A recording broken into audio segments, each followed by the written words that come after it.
Sedang kita menyesuaikan diri dengan norma baharu dalam menjalani kehidupan seharian pasca pandemik COVID-19, ekonomi negara juga sedang melalui fasa pemulihan yang bakal mengubah lanskap ekonomi negara kita. Oleh itu, pada hari ini, ASM melalui platform ideaXchange akan membincangkan bagaimana kerangka kerja ekosistem sains, teknologi, inovasi dan ekonomi yang dikenali sebagai 10-10 STIE dapat memacu transformasi Malaysia ke arah ekonomi membangun menjelang tahun 2030. Seterusnya, saya ingin menjemput Yang Mulia Akademisian Tengku Datuk Dr. Azman Sharifadin untuk meneruskan sesi ini. Dipersilakan. Bismillahirrahmanirrahim.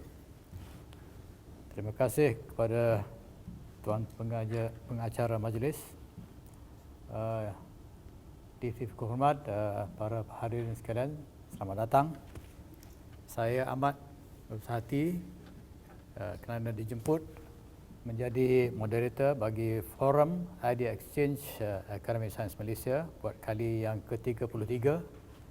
Kali ini bertemakan Structural Changes in the Global Economy, Building an Agile and Resilient Malaysian STIE Ecosystem.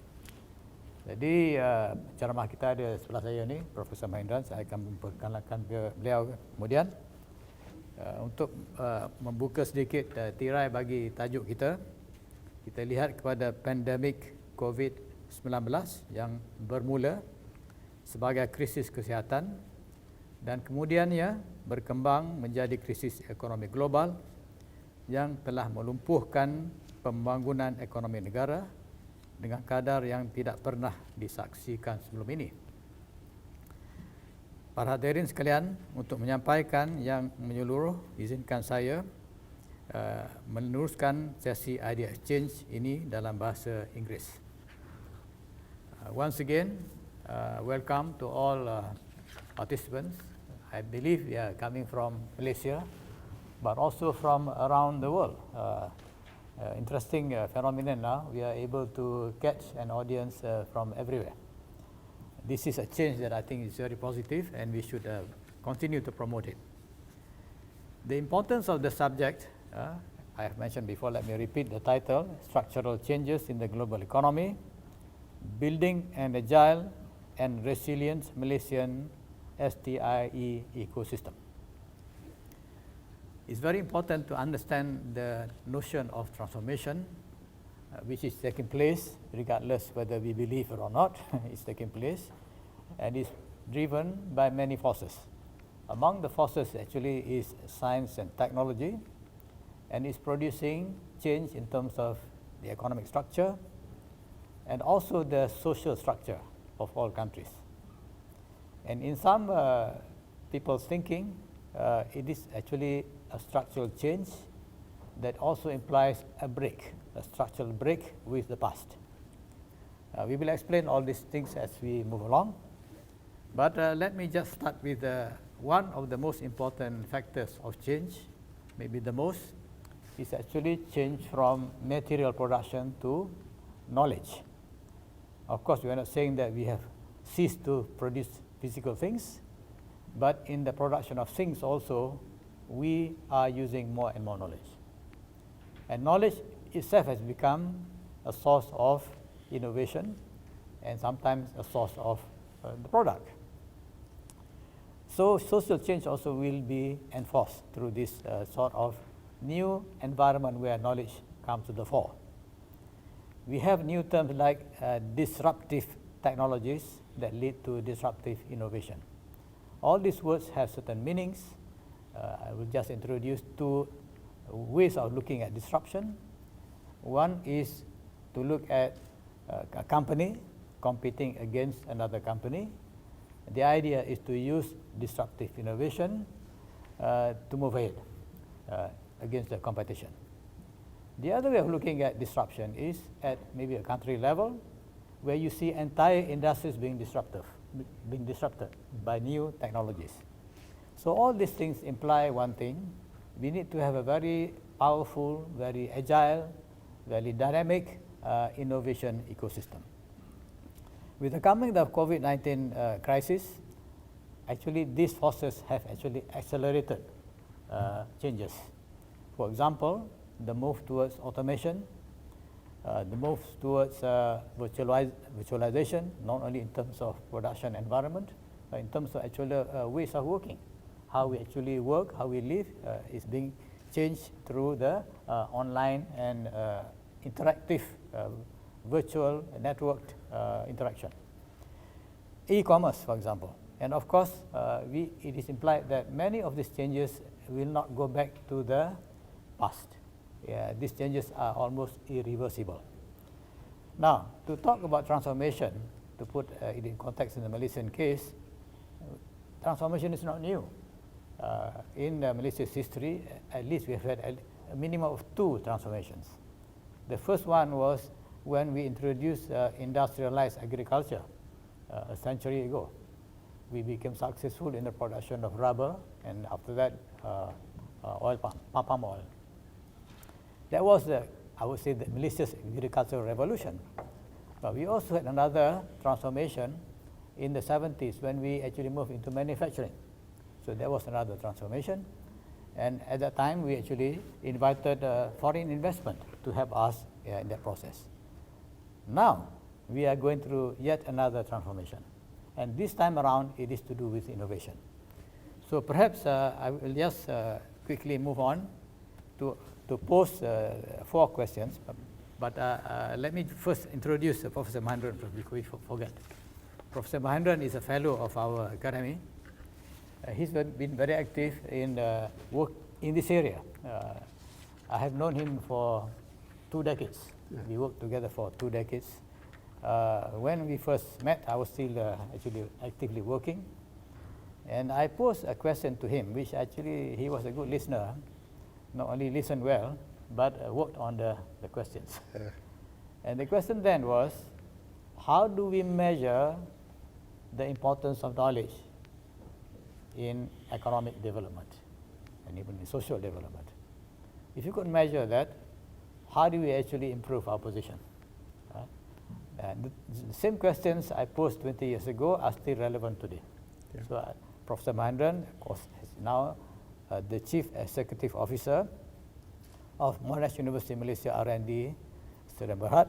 He's also a Vice President there at Monash University Malaysia, Vice VP for Research and Development, where he's also a Professor of Econometrics and Business Statistics.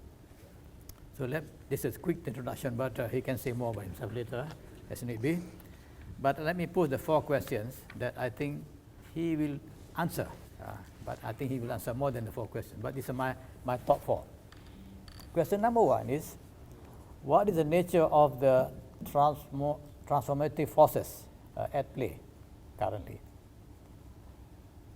Second question, what are these forces?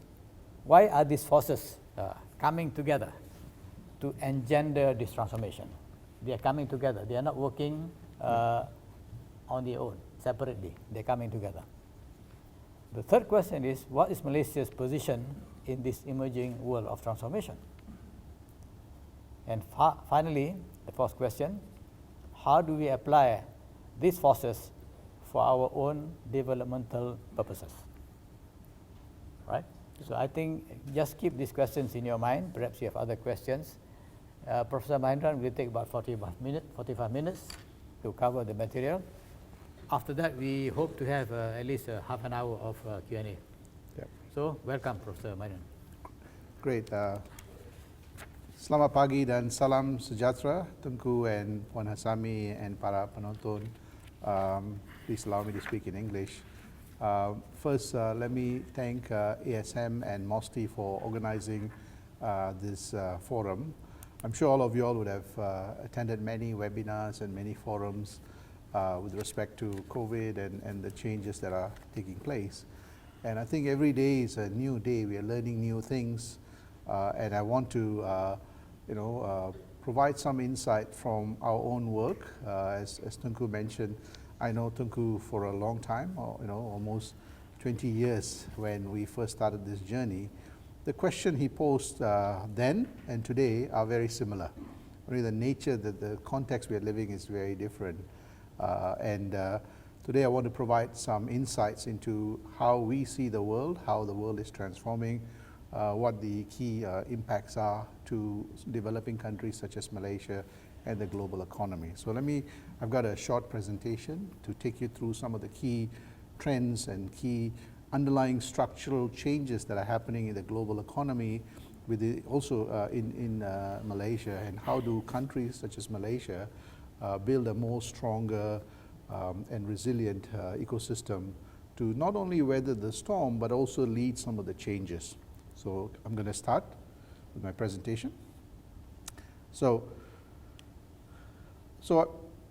the first thing is that it's a very interesting concept that has been talked about by economists 20 years ago, called structural breaks, and that's coming out of the oil crisis and the depression then and the various other economic crises. And in all crises, communities and countries go through very challenging periods. But we also see that during the most challenging periods, we see that the most creative and innovative ideas and technologies come through.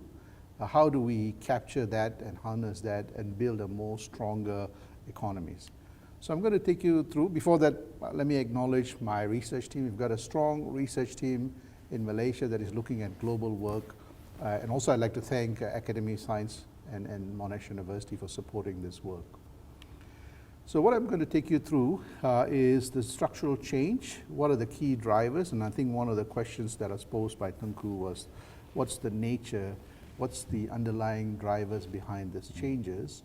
I'll spend some time on exploring that. And then I'll talk about the current crisis that we are going through, the global crisis. I was watching this morning in the CNN, even some of the most developed countries are struggling with this. So how do we manage this trade-off between saving lives versus saving livelihood? Both are equally important. Both are two sides of the same coin. And how do we value both and manage both?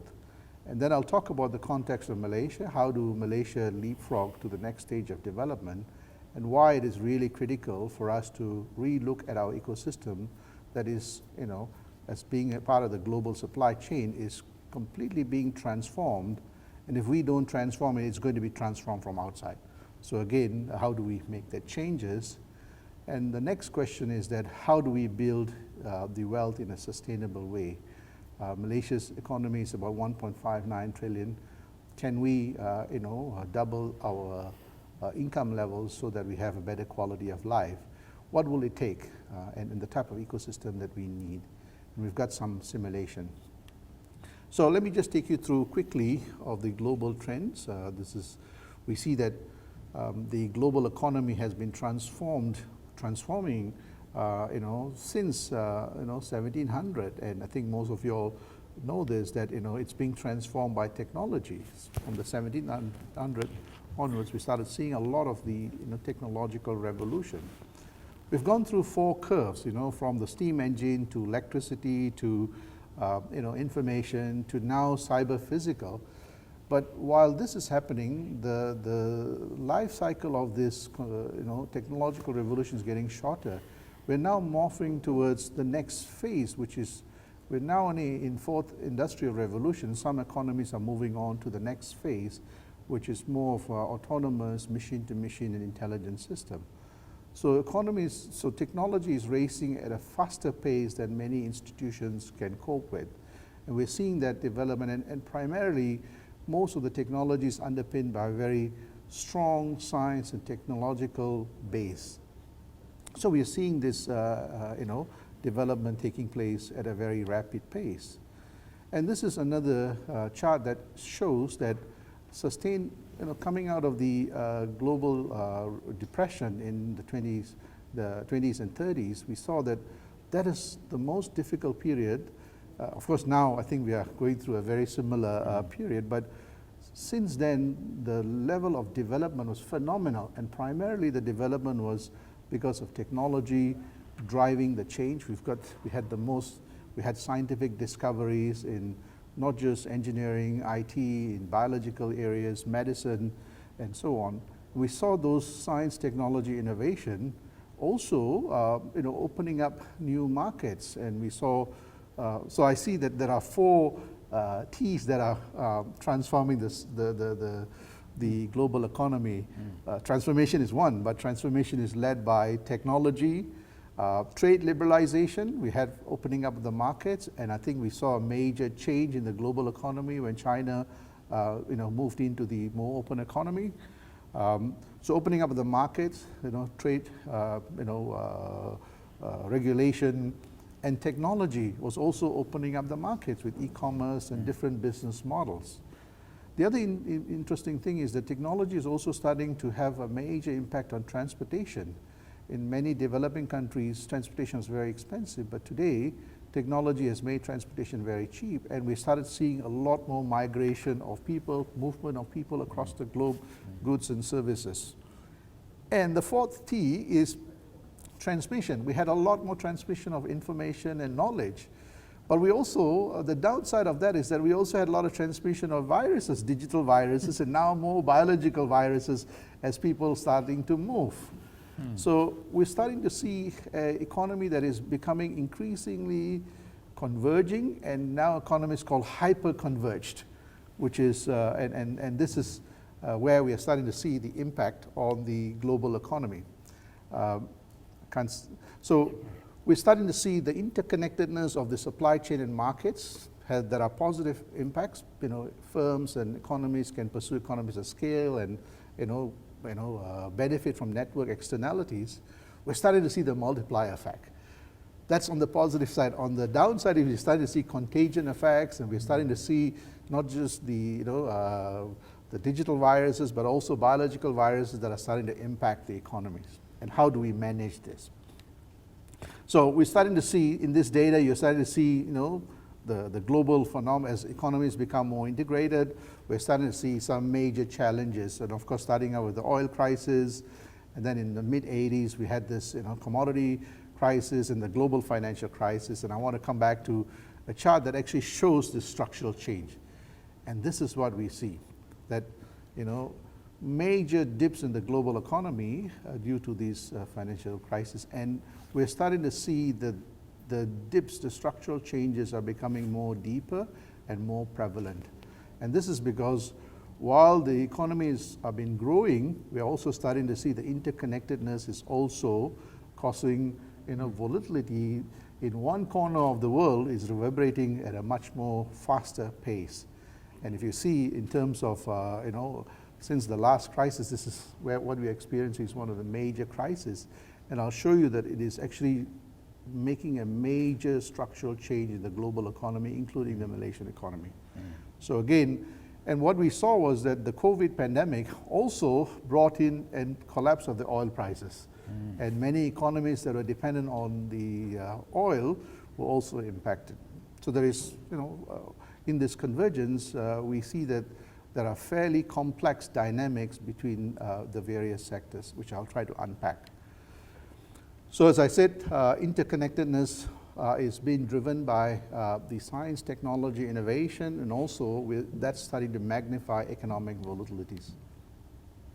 So what we are seeing here is that, as Tunku correctly pointed out, that the economies are making structural changes, and this has been happening for the last many decades. But what we are seeing is that a lot of the economic development is now becoming more and more dependent on innovation, on information, ideas, and innovation. And what's driving this is actually science technology, and this is the source of productivity gains. And countries that invest into science technology, you see, are at the forefront of some of the development, but they are also a recipient of some of the volatilities if they don't manage it. So it's not just, later on you'll see, it's not just science, technology, innovation, but an ecosystem to manage that is crucial. And we're starting to see some of the factors of production of our traditional economics is changing. People are moving from places to spaces. It used to be land, labor, capital, but we're starting to see the transformation, the morphing of these factors of production to much more value added. So what we see here is that, as I mentioned, STI alone is not enough, but we need to have an ecosystem that manages that STI and ensuring that the STI percolates into every segment and every aspects of the economy. And what do we mean by the STI? What is the DNA of the STI? And we characterize that with this 7 I's, which is infrastructure, high quality infrastructure that is connected, the infrastructure, the digital connectivity that economies have that connect every segment of this industrial sector, economic sector, and communities. We used to have labor. Most countries would have a labor department. Then it became a human resources department. And today we have an intellectual capital, and you can see that the value that is being put to talent is changed. And we see the talent stock is really critical, not just general, but also more specialized in technical knowledge. The other important part is actually governance or integrity systems. And we see that it's about trust. And digital governance is becoming more and more important as economies become more and more global. The other important thing is that what stimulates people to be creative and innovative? We need to really understand why would creative people come to Malaysia or Singapore or other countries. What are the incentives that draws in? So we need to really understand the fiscal incentives and also the non-fiscal incentives, both government, corporate sector, and the environment provides us to draw in, why would people go to the Silicon Valley or other places? What's driving, what's the pull factor? And we really need, so an ecosystem really needs to understand this. It doesn't mean that if you can produce a lot of talent, doesn't mean that the talent will be in your country, because talent today is mobile, as I mentioned earlier. So how do we maintain the talent stock, draw in the foreign direct investments? So we need to look at our incentive systems very carefully, both fiscal and non-fiscal incentives. And I'll talk about that a little bit more when we cover institutions. Investing into institutions are really important. Institutions of governance, government agencies, regulatory bodies, standards body, not just complying to standards, but leading standards development. And also in terms of research institutions that supports the entire community from the lower level right up to taking them to the next stage of evolution. And you'll see that gaps in those institutions can cause problems, where you may have a lot of innovation, but because the institutions are not there to support, you'll see that researchers are willing to sell their IP to other countries and other places because the ecosystem is not there to take it to the next stage of development. And the last one is actually interaction, what I call smart partnerships and linkages, which are really critical. This is where we see that cooperation and collaboration, we are living in a collaborative economy, and we need to be able to collaborate. And I think in many developing countries suffer from silos across different institutions not sharing. So it's about an environment of sharing knowledge and information. Yeah. And that's how we define it, and we can actually measure this quite well. So we see that enablers are now driving this wealth creation in this new economy. So we have one hand the enablers, but you also have a value creation component. It's not just innovation, it is actually a continuum of the ability to absorb that knowledge and the ability to adapt that knowledge, and more importantly, the ability to innovate. And how do we move through that continuum, which is really critical. So it's not just about investing into science and technology and innovation. We need to ensure that the ecosystem can move up the value chain. You've got the right people, you've got the right institutions that is able to help all segments of the population to move up. And we start seeing that as that continuum moves up, you start seeing intellectual property development, copyright, trademarks. So you're starting to build knowledge. And as they build knowledge, you're starting to see new business models emerge, creative models emerge, processes are improved, and new products starts emerging. And this is where we see the contribution of wealth. And as nations build wealth, they are going to rebuild back their enablers, attract the best talent from around the world, foreign direct investments, and so on. So we're starting to see the cycle of sustainability, but starting with an ecosystem approach in understanding what are the key blueprints and what are the type of investments that are needed. By the way, countries that don't invest into these ecosystems will see the spiral, losing talent. You've got brain drain, you may be able to attract foreign direct investments, but it's at the lower level of that foreign direct investments. So again, moving up is going to be a challenge. So what do I mean by this ecosystem? And I just want to show you in the context, if we have a weak ecosystem, the economy is functioning, but you have a lot of gridlocks. And I think the greatest way to look at this is looking at traffic conditions. Traffic in countries will tell you the type of ecosystem, If you see, you may have a lot of population, that means you've got a lot of people, but yet, important resources, but the resources are not used effectively because the system causes gridlock. So, the ecosystem doesn't work, and you see that in most cases they're operating at the lower end of the value chain. And worse still, when there is a pandemic or shock, they're the first ones that are impacted. So again, this is one example of where the ecosystem, all the enablers that I spoke about, is not working really well. This is a more closer at home. We are much better, but yet we see that it is not complete. We don't have the full digitization. It's more organized gridlock. So again, so you have chaotic gridlock, but now we have a little bit more organized. So again, this tells you that while we have good things happening, but some parts of the ecosystem is not there. An economist that goes through this will move up the value chain, but will hit a diminishing returns. The last one is more seamlessly integrated, where you have the transportation systems are interconnected. And what we see is that these economies, the moment the economy is hitting a diminishing returns, they are able to leapfrog to the next stage of evolution, because these, the enablers are fairly flexible in foresighting, preempting, and to see what are the bottlenecks and the challenges. So this is to give you a kind of a snapshot. So we then looked at, great, we understand the ecosystem, can we measure it? And we started measuring this. And we looked at very broad base, a lot of metrics there. If anybody's interested, you can have a chat with us. And we looked at Malaysia and other countries. And of course, if you're on the high STI index, or that means your ecosystem is highly evolved and developed, you see that your wealth is much more higher. And we see in the context of Singapore, it's way out there. Of course, it's a city-state. But Malaysia, take a look at Malaysia and Korea.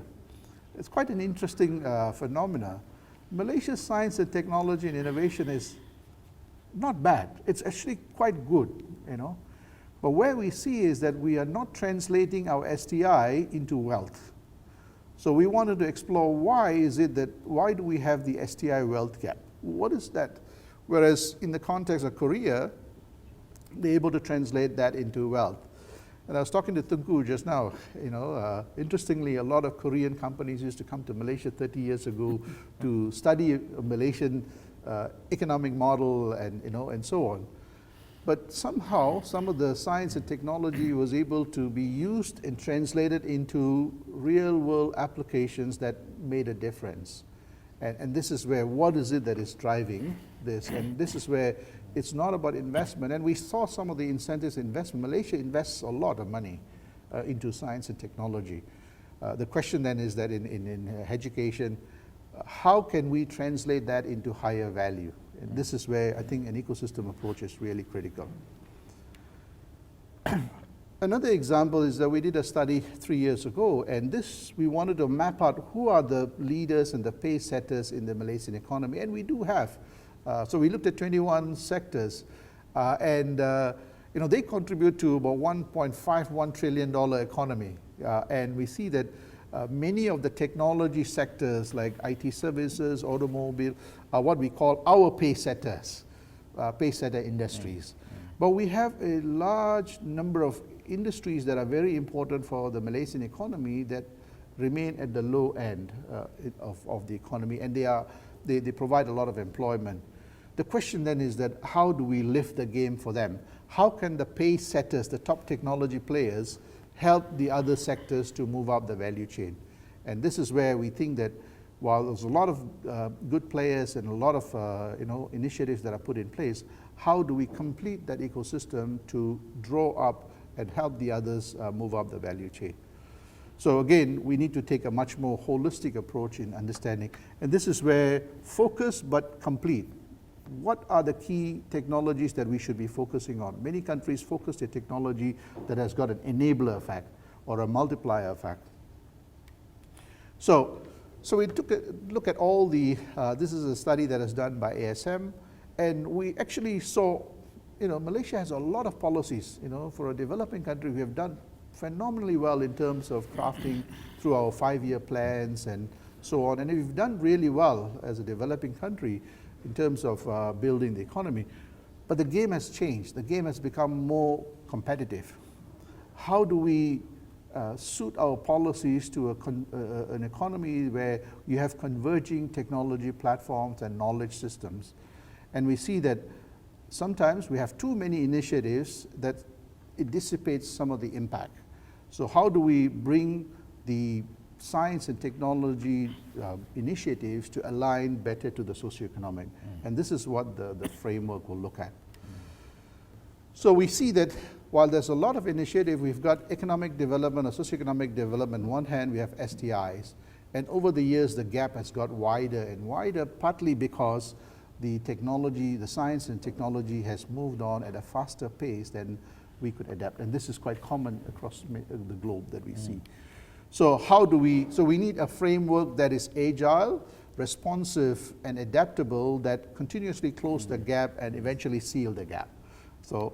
And this is where I think a lot of the work that ASM did over the years to really understand the global phenomena. Malaysia is a developing economy that is connected to the global supply chain and the global markets. And we need to understand the rules of the game. And I think this work was done by ASM on foresighting, and they identified close to about 95 technology, and then we looked at that again, and more than 100 over technologies. And we then did what we did was that these technologies were identified through a various consultation, international consultation, industry, and so on. And what we did was that we collapsed that into 10 clusters, 10 major science technology clusters that are not just impacting the world today, but will have an impact over the next few years. And we looked at all the patent activities and a whole range of work mapping what that. And this is what it looks like. And this is what the framework looks like. The 10 science and technology drivers are from, most of you all know 5G is here, in the early stage in some countries, but we know some countries have moved on to 6G. They're doing it on an experimental phase. So whatever plans that we put in place need to be futuristic. What is it now, the state of play, and what would the technology be in the next 3 to 5 years? And we did that assessment, and we saw that 5G, sensor technology, 4D and 5D printing are becoming more and more common, and you can, search what 5D printing is, and you see that, it's got substructures that may have major transformation in the healthcare industry. The same thing with, advanced materials. We're starting to see new composite materials that are coming through. Advanced intelligence systems, as I said earlier, the next wave is actually more machine-to-machine intelligence systems. Cybersecurity is going to be increasingly important for digital governance. We're also going to see a lot more augmented reality and data analytics coming together. And we're starting to see that in the COVID case of contact tracing, and it's going to be even more so as we move forward. Blockchain is another way of managing the entire supply chain, becoming increasingly across all sectors, from agriculture to zoology, right? And the other important thing is that we are living in a world where we are starting to see complex behavior, biological behavior, human behavior, animal behavior, and we're starting to see the neurotechnology is increasingly going to be very important. And obviously, we're going to see a lot more discoveries in bioscience, in CRISPR type of technology, genetic technology, and so on, that is going to revolutionize medicine and agriculture and a number of other industries. So we see that these are the major technology that is going to change over the next 3 to 5 years. But how do we connect that to our economy? We have about 10 sectors, although there's 21 sectors, but we collapse that to 10 major sectors, from energy right up to business services, right up to environment and biodiversity. But what this matrix tells us is that we've got the science and technology drivers, but we also got the socioeconomic drivers, and this is where it is really important to bring the two together. So if we were setting up centers of excellence in the country, and this is why we see that we can have high science and technology, but if we don't connect to the economy, others will be the recipient of our science and technology. So we need to be able to connect our firms and organizations and institutions to be the recipient of our science and technology. So if we were setting up centers of excellence in 5G or 6G or 7G, the question that we want to ask then is that how would that center research, fundamental research, will have an impact on energy right up to environment and biodiversity? You know, which are the other centers that will be working with the center? How would the ministries, how would the corporate sector play a major role in harnessing this discovery that is being made by these centers of excellence? So the centers of excellence cannot be on their own, but they need to be a multi-stakeholder partnership that is doing strong fundamental research, but also strong translational research and development and innovation and commercialization. So that is on the side of driving science and technology. Suppose if I was looking from the sectoral side, if I was in the agriculture ministry, then I would ask the question, if I want to lift the game of the Ministry of Agriculture, what are the key drivers that will lift the game for me? That means that what technology in my agriculture plan, what kind of technology and ecosystem that will move me from a labor intensive to a technology and a knowledge intensive? How would I use 5G, 6G technology? Which universities, research centers, and industry players and supply network will support this development? The same thing with sensor technology, and you go down that continuum. So it is having that science and technology framework that supports every industry. What happens in the agriculture and the forestry industry will have a cross effect on other sectors. So we will see that discoveries in agriculture may have an impact on energy and a number of other sectors. So we're going to start seeing that as we put this together in a more focused, but in a more cohesive way, we're going to start capturing that multiplier impact. So again, we see that the 10-10 is crucial in driving that change, but in a more focused and systematic way.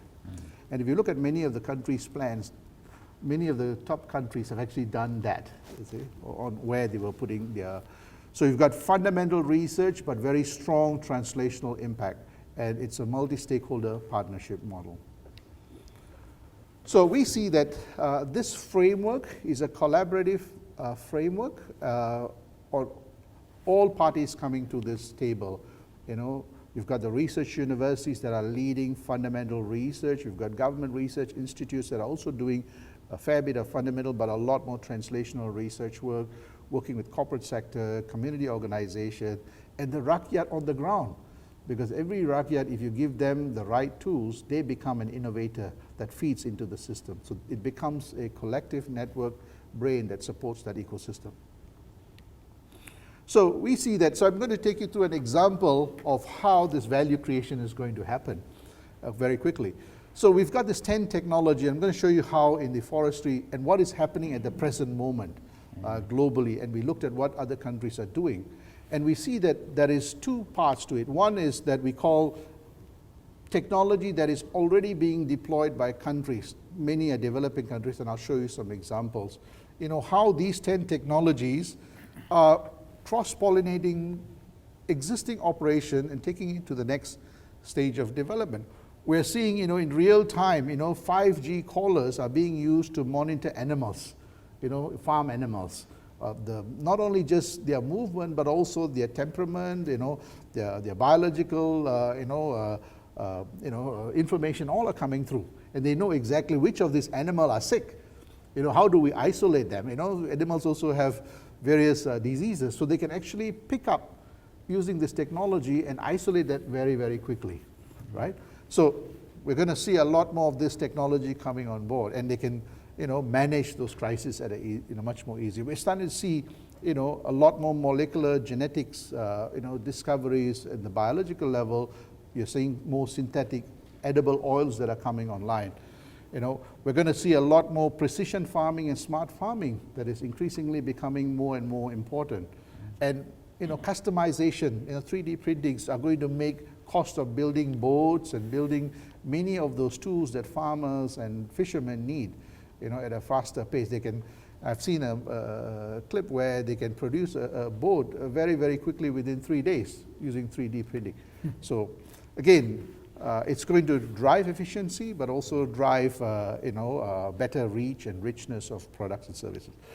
And we're starting to see the next phase, leapfrogging technologies that are going to change agriculture. We're going to see a lot more drone sensor technology that are going to come online, that are monitoring, agriculture products, farms, large farms. And you will probably see over the next 3 to 5 years that what we used to have hundreds of workers, we'll see now 2 or 3 workers, but managed through drones and various other technology. So this is happening in many countries, and I'll show you one example. But before that, we're starting to see what we do in one area will have a transformative impact on spawning new smart technology, and our manufacturing sector will change, meeting those products and services for agriculture. The same thing, we're going to see rural communities, coastal communities being transformed into more smarter communities that are piped into the broader, more urbanized and developed. So we're going to see urban development, we're going to see rural communities interlinked, we're going to see better management of water, food security, environment management, and you're going to see the impact of one discovery or development in agriculture having a knock-on effect on other sectors of the economy. And this is the spillover impact that we need to be able to capture.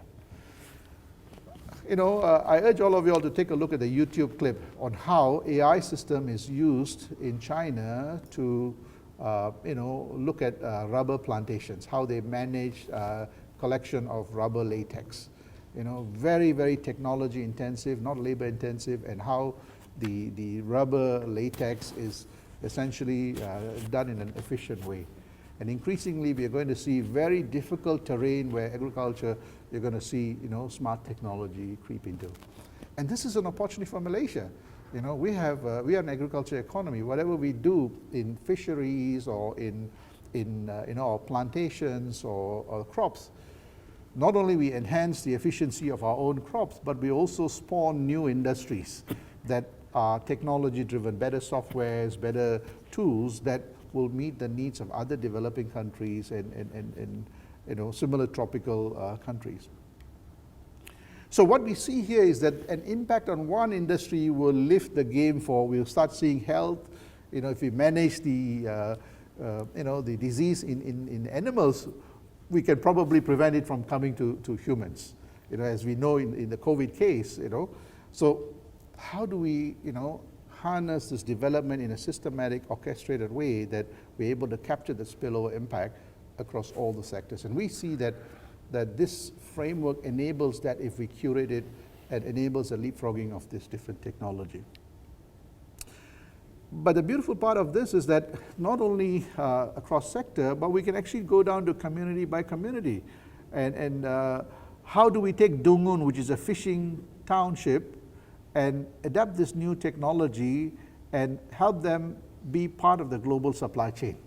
So the fishing community that is just using sampan and an old way of doing things, you've got now 3D printed or 4D printed boats, which have got satellite and other gadgets that enable you to catch fish in a more systematic and a scientific way.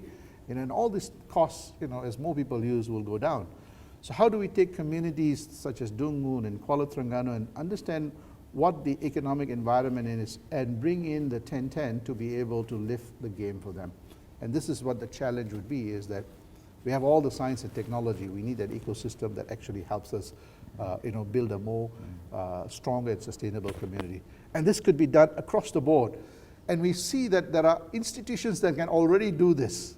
And one of the key institutions is we've got a lot of public universities, public institutions, community colleges that can easily be wired to be supporting these various communities on the ground. The investments are already there. We can just realign that and give, adapt a better system and managing the science, technology, and the impact to the community on the ground. So again, and this is what we think shared prosperity is. it's a model where you can scale up that shared prosperity from every community on the ground with connecting it to the broader economy. Now, so I've talked about the economics part and how the socioeconomic development to give you a kind of an insights into how the 1010 can play a major role. I want to talk about the current crisis, the impact of COVID and the post-COVID, how the role of these 1010 strategy is really crucial. As I mentioned earlier, that the pandemics have been there for a long time. We did some work and it's almost 3000 BC onwards pandemic has been there, recorded. But we see that the last pandemic, SARS and also Ebola, we were able to contain it. It wasn't a global impact. In part because the technology and the development level of the countries were very different. You did have a lot more travel, but also we had intelligence, very good intelligence on the ground to be able to isolate it. But 10 years down the road, you have more people traveling. You have more, mobility of people, but somehow, the intelligence did not keep up to it, to the changes that is happening. And this is where we need to really rethink carefully. So how can, and we see that as technology drives, as people become more and more mobile, we're going to see not just COVID, but future potentially market volatilities driven by other pandemics and also other crises. So let's look at, this is the Malaysian COVID, and I won't go into flattening the curve, but I just want to show you the infection rates were high, but now it's coming down. And perhaps another topic on this. But clearly, every economies are impacted. And I just looked at the chart this morning of US, and there's a surge. And clearly, even more advanced countries are having a challenge in terms of managing this crisis. And where did we go wrong, or what is it that we need to do to be able to manage this crisis? So clearly, we see that when we go back to the ecosystem, what defines, so we cannot decouple the healthcare ecosystem from anything else, and that's what this crisis is teaching us. So we wanted to map what is the healthcare ecosystem that will help us develop this. Clearly, countries that have managed it have very sophisticated infrastructure, hospitals and that can manage, and also infrastructure that is able to do the testing and contact tracing. You have advanced digital systems that easily pick up where the pandemic started and isolate. You've got talented people, not just generalists, people with specialist skills to be able to understand the pandemic and how to address it. So this is a common thing. Intellectual capital is not just having general skills, and this is the challenge most developing countries have. They have a lot of generally trained people, but lack specialists.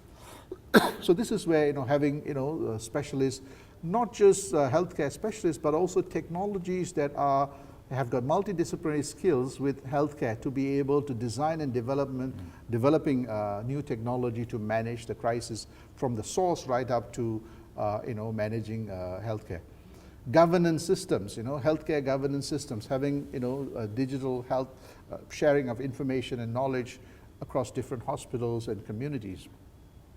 Incentive for R&D within the healthcare systems to look at frontier technology, quality of institutions that manage it, and partnership. As I mentioned, this model is a collaborative. We're living in a world of collaboration. We need to know what's happening in different parts of the world. And this is where we see that the healthcare ecosystem is a subset of the science and technology ecosystem, similar to the agriculture ecosystem or any other ecosystem. So what we see is that the healthcare system is increasingly becoming very, very important. And I talked about the National STI Ecosystem, and I said healthcare is a subset of this. And I just want to show you why the healthcare system is increasingly important. It is, and why STI is critical. And we see that the quality of the healthcare system in managing any crisis is a function of the STI ecosystem. And this is really important, right? Countries that invest into STI and the ecosystem are doing really well. If you see in terms of the US, you see that US STI is very good, but they are below the curve. So again, we've got to rethink about the ecosystem very carefully. In the Malaysia, this is overall quality of health impact. And Malaysia is on the curve, if you can see it. But when we looked at, in terms of communicable diseases, again, we see that, the STI ecosystem, which measures the state of the STI, we see that Malaysia is below its curve on the STI, so there is a gap that we need to look at more carefully. So STI ecosystem is strongly correlated. What we see is that it is the STI ecosystem and the management of communicable diseases are highly correlated, and this is really important. We're also seeing that the healthcare impact and the economic impact are also highly correlated. So this is what we're seeing. In the early days prior to the COVID, we didn't really most economists did not take this seriously.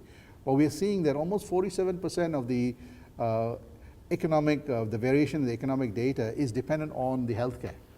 And the same thing, that is much more higher. We're seeing that communicable diseases are having almost 57% of the variation in economic data can be traced back to the data of the communicable diseases. So we're starting to see increasingly healthcare and the economy is becoming more and more intertwined. And this is the convergence that we've been talking about. So we need to give some priority. So example of weak healthcare system, clearly we see that healthcare system that if you think about this, the 7 I's, you can clearly see the state of a lot of underdeveloped countries with very weak healthcare systems are experiencing that high infection rates. In some cases, even the red line is much more higher. The death rates are higher than the recovery. This is more of a developing country, emerging economies. The key thing is to flatten the curve. And many developing countries are struggling to flatten the curve because they're managing the crisis. But we are starting to see countries that took preemptive measures, had good intelligence on the ground. Even 12 months before any pandemic, they already know that something is happening on the ground, that they need to pre-warn their healthcare services, pre-warn their supply chain, and so on. And this is what we're saying, that what ecosystem will give us that intelligence of what's happening around the globe. And I think as we become more and more seamlessly integrated to the global economy, countries need to invest into systems that gives us global intelligence. And this is where there is a major role for all our agencies that are out there globally to be monitoring not just health pandemic, but other volatilities. Do we have the tools and the technology that enables that? And this is a question that we need to think about. So we are starting to see the healthcare ecosystem and the science technology ecosystem are becoming intertwined because of converging technologies and knowledge systems. And that has a major impact on the economy because healthcare has an impact on worker productivity, supply chains, jobs. If that is threatened, it has an impact on consumer sentiments and investor sentiment, and ultimately it will impact the supply chain and the demand side. So in this crisis, we saw that the first thing that happened is that when the healthcare system is unable to cope, we have high infection rates. We started seeing supply shift. We started to see disruptions in the supply chain and had a knock-on effect on jobs, and that has an impact on demand side. And we started seeing the economy starting to shrink. And this is the recessionary pressure that most economies face. If this prolongs, this will lead to a dip in the productivity, and eventually we'll start seeing economies going into a serious recession. And this is what economists were very worried that as they started seeing this domino effect across the globe, I think many of them are predicting, are we getting into a depression very soon? So again, we are seeing that healthcare and STI, though has a lot of positive spillover impact, the interconnectivity can also cause some of the negative impact if we don't manage it properly. So this is the economic loss that many economies are having, and you're seeing the governments have to come in to start propping up the economy, and deficits are going up. So again, we see that the mapping between the healthcare system and the quality of the STI is really important. On one continuum, if the economies are weak, the ecosystem itself is weak, and the healthcare system is weak, the economy will be pummeled. Recovery is going to be very difficult. But what is really interesting is that even though your STI or the economic ecosystem is, STI is strong, if you don't manage your healthcare, you will still have difficulty because you would start having productivity or worker productivity being impacted, investor confidence and so on. So recovery is going to be a challenge. So what we learn from this is that whether the economy has an L-shape or U-shaped or elongated U-shaped recovery or V-shaped depends very much on the strength of its STI and healthcare ecosystem in terms of resilience on both sides. So to be able, from a healthcare side, being able to preempt and adapt very quickly and pre-warn suppliers and healthcare services, but also for the economic systems to be agile, to adapt and source out local suppliers and other to prepare. So again, the two is becoming more and more important. So this comes back to how do we create a very resilient, agile healthcare services. And this coming back to the 10-10 strategy, we think that we need to start investing into the healthcare services, and more importantly in terms of the type of technology that will give our healthcare officers, and that also brings us back to, we're going to see a transformation of our healthcare services. You start seeing doctors and others that are not just in the healthcare but also having knowledge in the technology, smart technologies and so on. So you're going to see hybrid of doctors that are being trained that are going to, in many of those technology areas. So investing into R&D, investing into the industry is going to be very important so that they're able to take preemptive measures. So there's pandemic preparedness. So this crisis has taught us that we need to build our ecosystem to prepare for future crises. And I think to be take preemptive measures, strong monitoring and contact tracing, seamlessly integrated, and to be able to do comprehensive testing very quickly. So again, so show you some examples of how the 10-10 can be applied. So again, the 10-10, so investing to technology to be able to, what example I gave you was then the agriculture where you can actually track viruses and contamination of farm animals.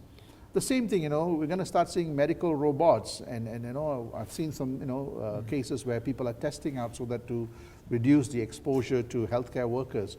We're going to see virtual contact tracing mapping that is going to be seamlessly going to be very important.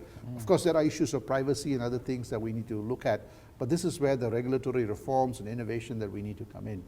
So we're going to see a lot more genetic understanding of viruses and future pandemics. And we're starting to see a lot more leapfrogging technology, intelligent contact tracing, a lot more management of pandemics. So, and can you imagine, it's starting with the healthcare services, the type of industries that will be spawned off from this technology that is going to come out to support this industry. The question is that not only the type of healthcare services of the future, but the type of industries across the board that will emerge, and do we have the ecosystem to harness those local technologies? So again, as I mentioned, it's going to have an impact on how we manage our cities, how do we plan our cities, transportation, airlines industry. What would the airlines of the future look like? What kind of technology do we need to be ensuring that our transportation and airlines industry becomes viable? And I think that this crisis is going to see new business models and new types of aircrafts emerging.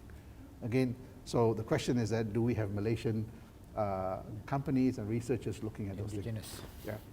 So, so the whole idea of this is that the world is still grappling with the trade-off between saving livelihoods and saving lives. The more you open up the economy, the more infection rates are going up.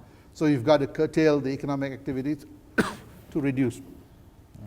The question is that can we transform this trade-off into trade benefit?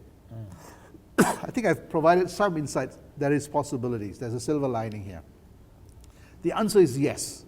Through 10-10, we are able to now shift the curve up where as you improve your ecosystem, the agility of the economies become more stronger because now firms have greater automation.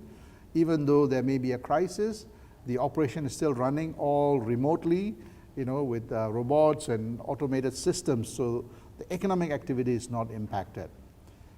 The same thing we see that as STI creeps into the healthcare ecosystem, we can now be preemptive, contact tracing, we can able to do testing to get a full mapping.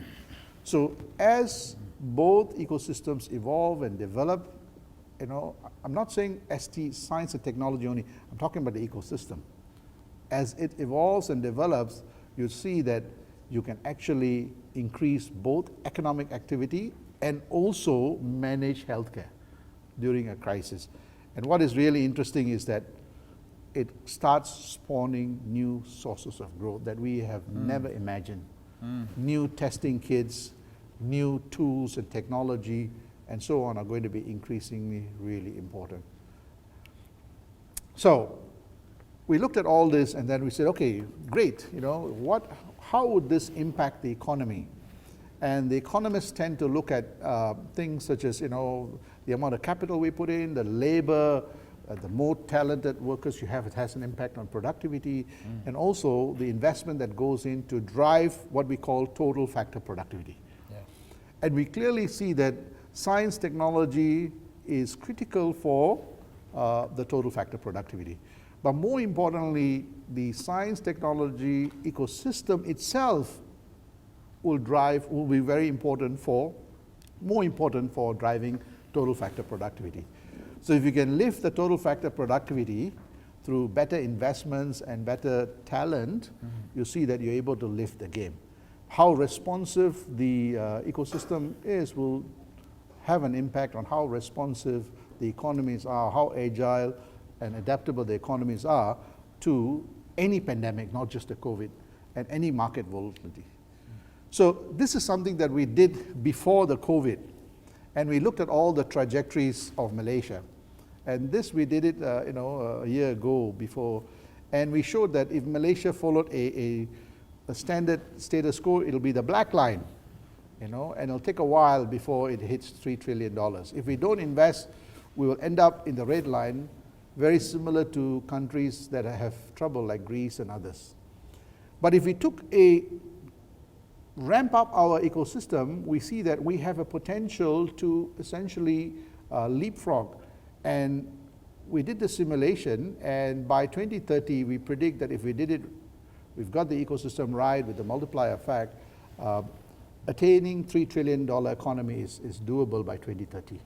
That is the 12th and the 13th Malaysia plan. 3 trillion ringgit. Pardon? Ringgit.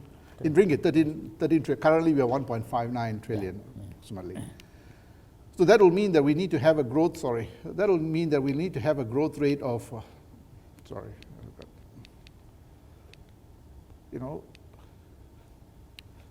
a growth rate of almost 6 to 6.5% growth. But, we started seeing that the earlier projections were before COVID, and COVID hit us, and we already saw the signal, and we started simulating this. And there are 5 scenarios that I want to work through with you. And what we see is that if we do not develop our STI, and if it, for whatever reason that, we are not investing the right thing in our healthcare system, we will attain an L-shaped recovery. Recovery is going to be very difficult. And I'll show you, and because, that it'll impact our total factor productivity. And similarly, the scenario that if we, even though our STI ecosystem is okay, but we don't invest into our healthcare, we still will run into difficulties.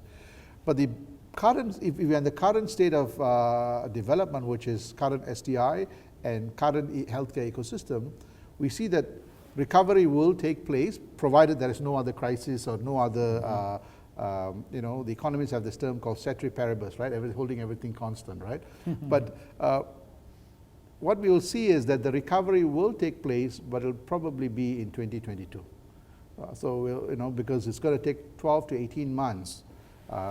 But if we intensify our STI and we see that we can actually shorten that to probably by third quarter next year. So again, we see that the state of our recovery will depend very much on the type of development that we put in place, the type of investments that we put in place to develop our STI and also the healthcare. So here is where, during crisis is when investment for technology needs to be intensified. It has to be counter-cyclical. And we started simulating, so this is where, the L-shaped curve, if we don't do anything, and things get, our growth rate will be floundering around 0 to about 1.8%. And for us to attain a $3 trillion economy, we would need to move our curve to about 5 to 6% growth. That will require investment, right investment into the science and technology.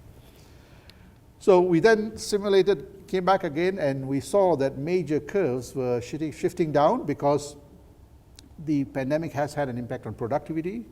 And even with this simulation, which the same rate that we put in prior to the COVID, we see that even with that kind of investment into STI, we see that attaining the 3 trillion will be in 2032. So that means that the crisis has actually shaved about 2 years of our timeline from that trajectory. Of course, if we intensify further, we can attain it, but that will require major investments into technology and the entire ecosystem. So what we see, so the key takeaway here is that, we're going to see this crisis, and if we don't manage this crisis really well, and if we don't invest into our science, technology, innovation, ecosystem, and healthcare, economies will go through a deep recession. And coming out of it is going to be much more challenging. And they're going to be at low growth levels, at a much more longer period of time. But this is when we've got to start going in and intensifying our investments. Even with the current rate, it's going to take about 1.5 to 2 years. But if we, intensify and connect these sectors, there's a potential that the recovery could be much more faster than what we anticipate. So that's what I call the leapfrogging strategy. So key takeaway, as economies become more and more hyper-converged due to converging technology platforms, we're going to see the landscape is going to be more volatile and more challenging. But we see that we need to have a framework that will enable economies to develop an STI that is more vibrant and agile and adaptable. It's going to be really critical and harness the multiplier effect. If we don't invest, if countries don't invest in the STI, we see that they will be caught in an L-shaped growth trajectory. And I think in the case of Malaysia, attaining, without the focus and targeted STI approach, I think attaining a $3 trillion economy will be a challenge. And I think if we don't do this, we're going to start seeing that we'll lose our regional and global competitiveness. Every economy is investing into building a much more resilient. It is even more so for Malaysia being a smaller developing economy where resources are scarce. What will give us that lift is actually lifting our total factor productivity and our efficiencies. With that, thank you very much. Thank you, Professor Mahendran. It was a wonderful expose of what we can do for ourselves. I will not try to summarize the talk. We spent about 50 minutes, but let me just highlight a few keywords. One of the most interesting keywords he used was this organized gridlock. At first glance, it appears to be an oxymoron. You don't have organized gridlock. But I understand the meaning and the context. What has happened is we organize ourselves in such a way, without planning to be, but the organization, the structures we created, led us into gridlock. So the journey was meant to be seamless from point A to point B, but we got into a jam. It's not as bad as the disorganized or unorganized gridlock. It's slightly organized. But I maybe use an alternative word to say we framed ourselves to go into gridlock. Yes. Now what Professor Mahendran has shared with us is another way of reframing. In other words, we are using a matrix, a 10 by 10 matrix, to reorganize in such a way that we avoid gridlock. Yeah. So we can go from point A to point B in a very seamless, efficient, effective way. So that's basically what I heard. And I was trying to imagine myself, what does a 10 by 10 matrix look like? So imagine yourself being parachuted into a space which is not three-dimensional, Right. but with 10 dimensions on two sides. So you have 100 elements, 100 nodes, as it were. And how you are going to survive in that world is actually you pick up, like a science fiction movie, the weapons. Yeah. You have actually 10 weapons on the right hand, Yeah. other 10 weapons on the left hand. Right. If you are a mathematician, you can figure out his one, you can confirm this. You have an infinite number of permutations and combinations. So 10 by 10 may look a small number with 10 boxes or 10 nodes, but it's actually a huge number of possibilities. That's right. Right? So it's a very flexible way of looking at it. The question is, how do you select the weapons that will, I would say, shoot down your enemies? And an interesting prospect. Now, back to the question of what we are facing now. He completed his talk by showing us, demonstrating to us how the 10 by 10 framing can help us to look at the COVID crisis. It's an interesting, look at it. And these are actually, I would call it a scientific experiment. Yeah. Based on certain assumptions, we can see different kinds of recovery models. Yeah. And the interesting part is, well, again, the STI ecosystem actually will help us to recover faster and move up to a higher position. Yeah. In a simple words. So we already have a number of questions here. I will try to respond to all these questions. We have 3 so far. Let's see. The first question, how much does politics, governance, and corruption affect our ability to bridge the gap between STI and wealth for all? It's a very good question. Yep. Yeah. Maybe you could tackle that one first. Yeah, I think if you see that, corruption, or what we call rent-seeking behavior, is a major concern across the globe. And I think one of the things to combat this is essentially to have transparent systems and processes. And I think technology enables us to do that. I think we are living in a world which is much more open, and I think it's difficult for people to hide things. Having said that, the digital governance system is going to be increasingly very important. Investment in that needs to happen, and everybody has to play a major role. As I said, it's not just government's role, but it's also, you have watchdogs, and you've got community organization, industry associations. Everybody needs to invest into this digital governance system so that, in this new economy, integrity is going to be the gold standard of operation. If economies don't have integrity, do what they promise they are going to do, I think number one is that they have to face the voters. Number two is that I think the stakeholders that invest are going to pull out. And I think this is a major thing. And without that collaborative model in place, it'll unravel the collaborative model. If you look at the blockchain technology was essentially to address some of those issues. And can you imagine if we had a blockchain technology in our issuing of our land titles? In some countries, the whole home is sold on a blockchain, and once the transaction is done, you get a digital, title, and everything is done in a very short period of time. Can you imagine the amount of rent-seeking behavior that you remove from that? Yes, transparency. Precisely, and you work through that across all the sectors, and I think you'd be able to reduce a lot of those. Now, when you remove that part, I think the politics will start playing out on its own, because I think a lot of these sectors that are plagued by this are also interlinked with the overall political governance. Yeah. Thank you. Can I combine the next 2 questions because they are related? The next question is actually by Norzatil Sharliza. It's to do with laws and the laws concerning use of drones. The next question is anonymous, but also related to laws and regulations in the use of gene editing and he calls it modification technology driver. I think he means all these radical technologies where the rules Yeah. and regulations are behind what's happening in the market Yeah. and in research. Sure.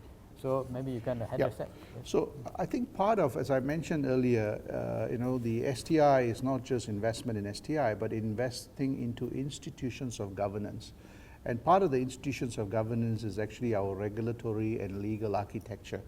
We need to have, our law programs, our law researchers starting to think about, and I think they're already doing it in terms of new type of regulation that will support these industries.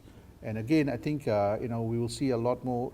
When I say STI, it doesn't mean just the STEM areas. It covers also the non-STEM areas, the legal, architecture, social sciences, and so on.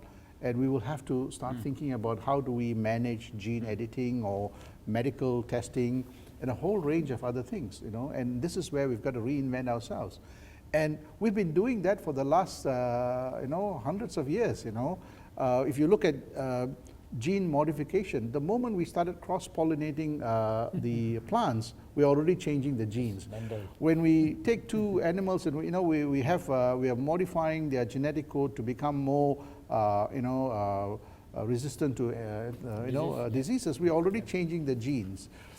The only thing now is that we're now directly going to the source, but we have been doing those modifications already. And the key thing then is that how strong our regulation, that's where a lot of innovation, research and development needs to happen. So a lot of the R&D and innovation is not just on the STEM areas, the institutional governance and so on. And this is where I think it opens up opportunity for researchers across the board to be able to contribute to this ecosystem. Yes. The rules, regulations, the administration of That's this, right. and the arrangements That's right. between them. I'm waiting to see the next question. Can you bring down the questions? You can take out the, now I see that. This one is to do with jobs. From Nazmi Lau. If jobs can't be preserved, what are the efforts to elevate and to ensure not to be swept away by the wave of digitalization and automation? It's jobs and automation. Yeah. This is a very good question. In many forums that I go to, this is the question that comes up by not just by new graduates, but people working in the industry, people who have lost jobs. This new structural change will require everybody to reinvent and rethink. And clearly, I think the labor market will go through a major transformation. I think the institutions of learning are already starting to transform the type of skill sets that is needed. It is not about qualifications, it's about skill sets, the type of skill sets that we acquire. So this is where I think for the labor market to be, to be able to participate in the labor market, they need to reinvent themselves. At the end of my presentation, I had a quote, this is Darwin's quote, which says that the most successful ones are not the most intelligent ones, the ones that are adaptable to change. And I think the labor force will start, if someone wants to participate actively, they need to move up the value chain. They need to reinvent themselves. I mean, learn new skills, and today technology allows them to do this. And this is where to know what the future industries that you want to participate. Career guidance is really important, and also reinventing our institutions of learning to be able to ensure that our labor force is not just meeting the needs today, but will power the next sources of economic growth and jobs of the future. And there will be a time that we will need to have strong discipline skills, but also multidisciplinary skills. We need to be able to do multiple things. And this is where the type of competency that we need for this new economy will start changing. And if we want to participate like anybody else, we need to reinvent ourselves. This is the reality of the new world. Okay, let me try to interpret the next question because it's a fairly long one. I'll summarize it. The questioner is anonymous, I think. He's saying that interagency collaboration is very important to facilitate the ecosystem. Yeah. Yet we have a very hierarchical, I would say, culture. So he's asking, how do we actually organize ourselves to actually manage this conflict? Is there a conflict in the first place? I suppose one would see a conflict if you have old systems trying to operate in a new economic environment, and this is where. And I think one of the things that is critical for any change or change management is, as I mentioned, intellectual capital. One aspect is leadership. I think you need to have the leadership that will, nurture, manage, and support that transformation. And if you had that, then you'll start seeing that, the transformation and change becomes much more easier.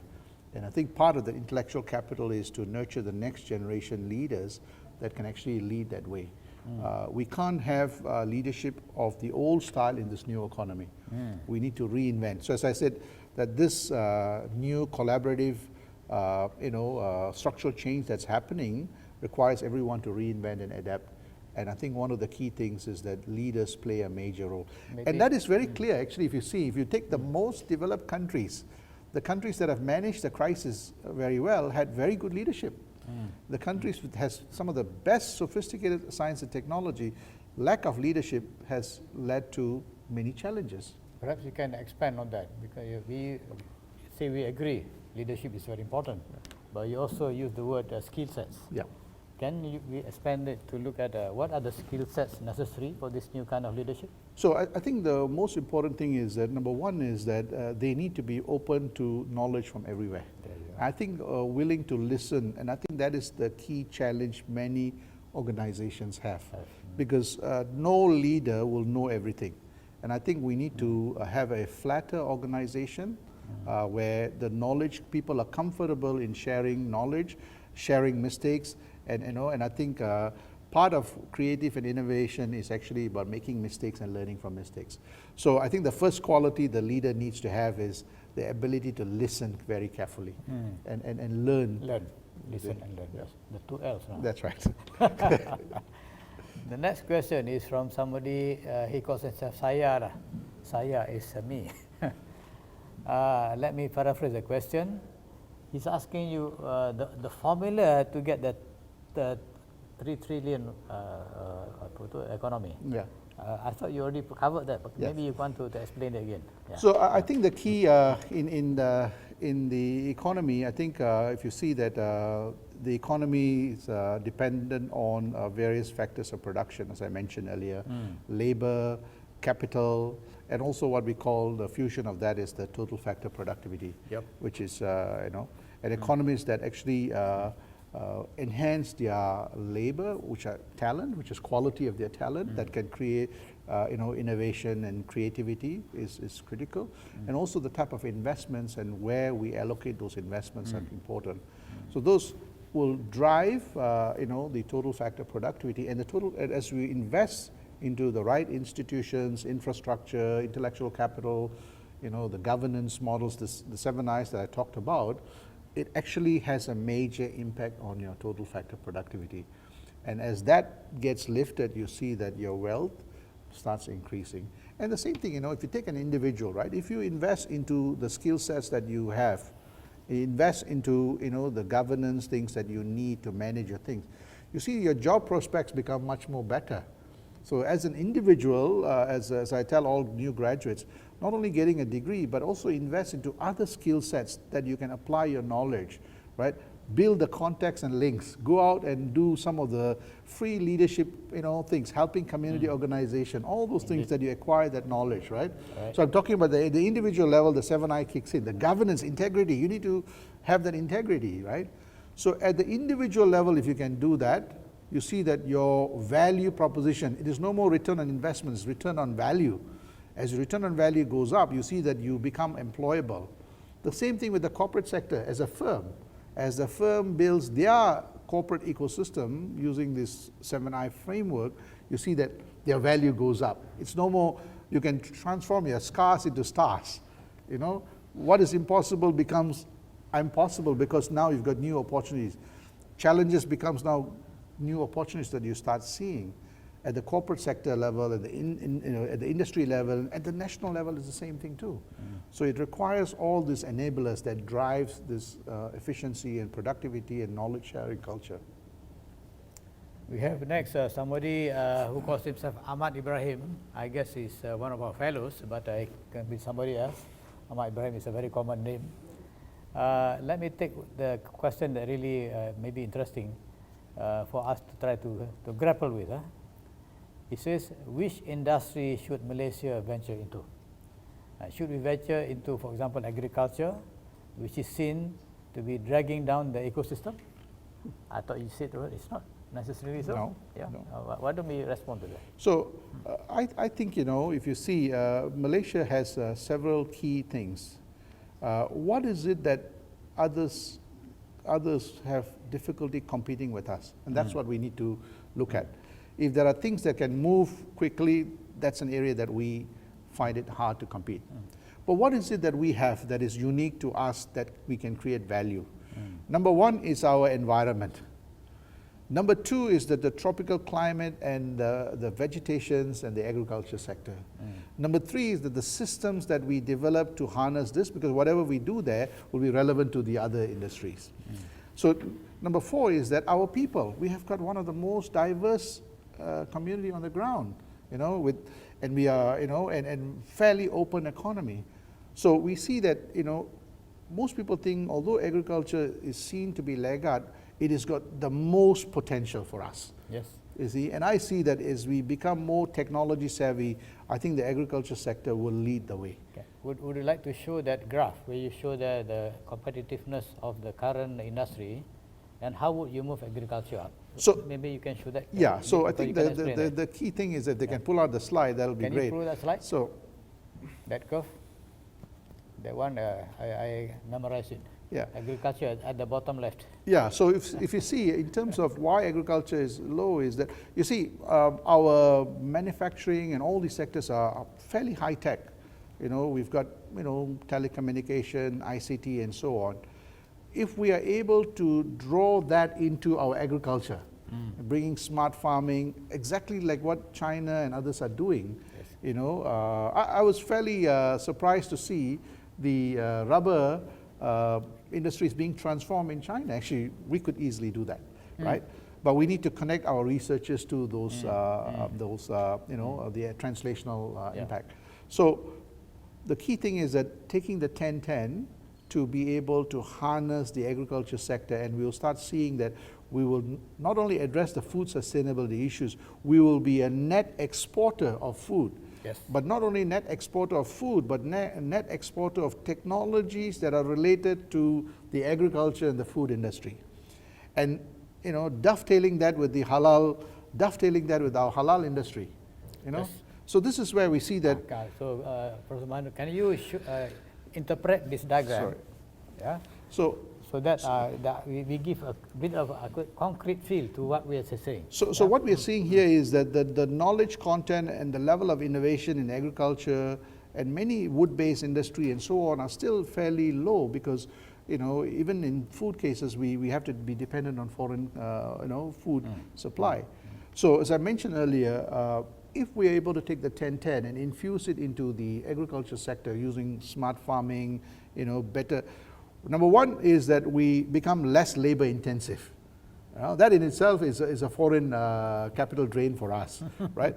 Number two is that we are able to then nurture the next generation workforce. Most people are shying away, that's what I hear, that most people are shying away from the agriculture sector, particularly the young one. But now you bring in technology in there. You've got the computer scientists, you've got the data scientists that are working in the agriculture sector.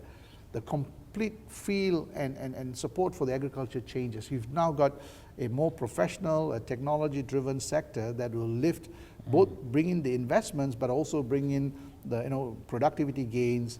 But also, I think the potential is the spawning of the new industries that support that, which in itself is a revenue generator.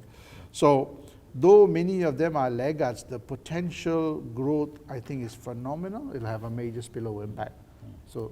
So to paraphrase what you just said, at the moment, indeed, agriculture is a laggard industry. Let's accept that fact.